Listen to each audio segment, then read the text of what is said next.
ஆண்டவராகிய இயேசு கிறிஸ்துவின் நாமத்தில் காலை வாழ்த்துக்கள். இன்றைய மன்னா, நான் மேன்மை பாராட்ட வேண்டுமானால் என் பலவீனத்துக்கு அடுத்தவைகளை குறித்து மேன்மை பாராட்டுவேன்.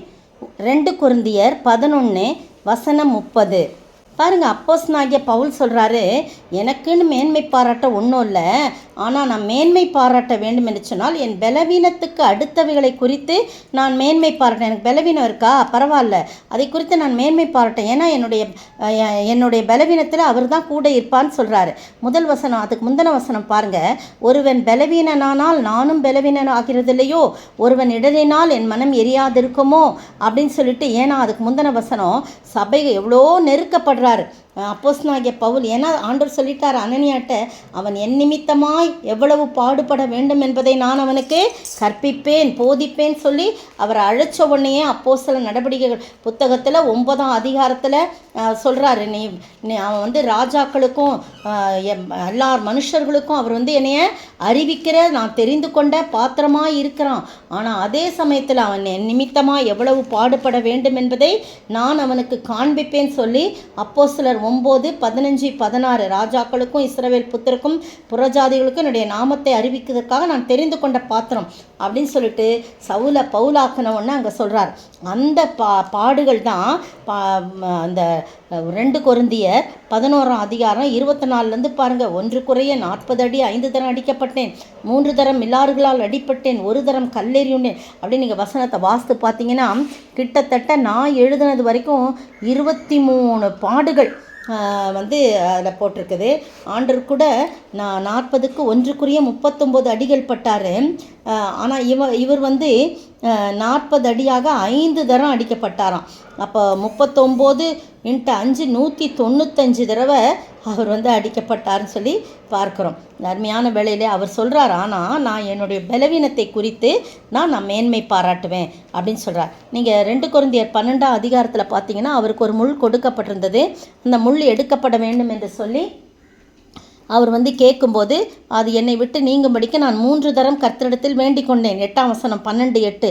அதற்கு அவர், என் கிருபை உனக்கு போதும், பலவீனத்திலே என் பலம் பூர்ணமாய் விளங்கும் என்றார். ஆகையால் கிறிஸ்துவின் வல்லமை என்மேல் தங்கும்படி என் பலவீனங்களை குறித்து நான் மிகவும் சந்தோஷமாய் மேன்மை பாராட்டுவேன் அப்படின்னு சொல்கிறார். பார்த்தீங்களா, இந்த இடத்துல சொல்கிறார் திரும்ப. ஏன்னா ஆண்டவர் சொல்லிட்டாரு, எனக்கு ஒரு முள் இருக்குது, அதை வேண்டிக் கொண்டு அது நீங்கும்படி. ஆனால் அது நீங்கலை. ஆனால் அதுக்கு பதிலாக கர்த்தர் சொன்னார், என் கிருபை உனக்கு போதும், உன் பலவீனத்திலே என்னுடைய பலன் பூர்ணமாக விளங்கும். ஆகையால் கிறிஸ்துவின் வல்லமை என்மேல் தங்கும்படி என் பலவீனங்களை குறித்து நான் மிகவும் சந்தோஷமாய் மேன்மை பாராட்டுவேன்னு சொல்கிறார். அந்தபடி நான் பலவீனமாய் இருக்கும்போதே பலமுள்ளவனாய் இருக்கிறேன். எவ்வளவு அருமையான வார்த்தைகள் பார்த்தீங்களா.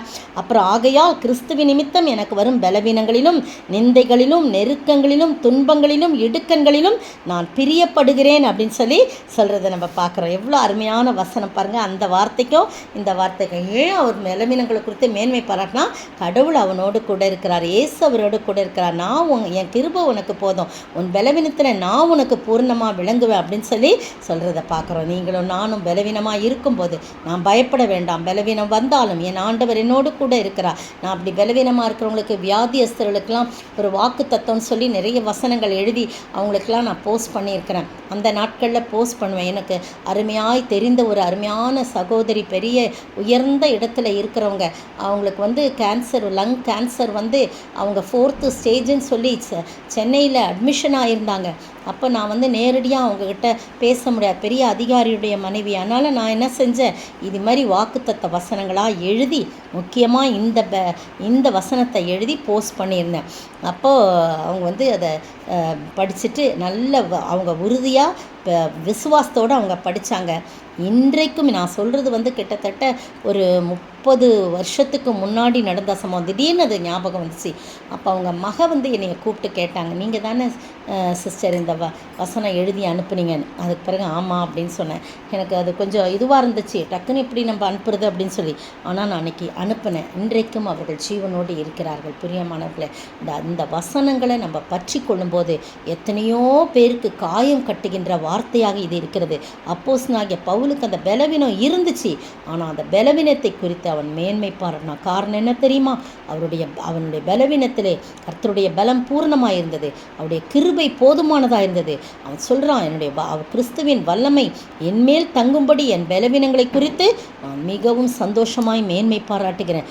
ஏன்னா கிறிஸ்துவின் நிமித்தம் எனக்கு வரும் பலவீனங்களிலும் நிந்தைகளிலும் நெருக்கங்களிலும் துன்பங்களிலும் இடுக்களிலும் நான் பிரியப்படுகிறேன்னு சொல்லி சொல்கிறார். பாருங்கள், ஒரு குருடன் வந்த உடனே ஆண்டவர் இவன் குருடனாக பிறந்தது இவன் செய்த பாவமா, இவன் பெற்றோர் செய்த பாவமான்னு சொல்லும்போது, இவன் செய்த பாவம் இல்லை, இவன் பெற்றோர் செய்த பாவம் இல்லை, என்னுடைய நாமம் மகிமைப்படும்படியாக அவன் இப்படி பிறந்தான்.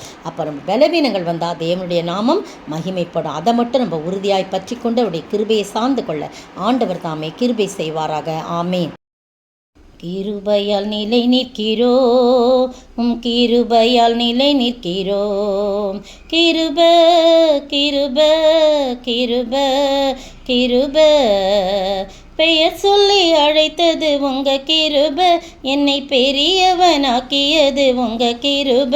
கிருப கிருப கிருப கிருப கிருபையால் நிலை நிற்கிறோம், உங்க கிருபையால் நிலை நிற்கிறோம். சோத்திரிக்கிற ஆண்டவரே, துதிக்கிற ராஜா, வாழ்த்துக்கிற வணங்குகிறோம். அப்போஸ்தலனாகிய பவுல் என்னுடைய பலவீனத்தை குறித்தே நான் மேன்மை பாராட்டுவேன்.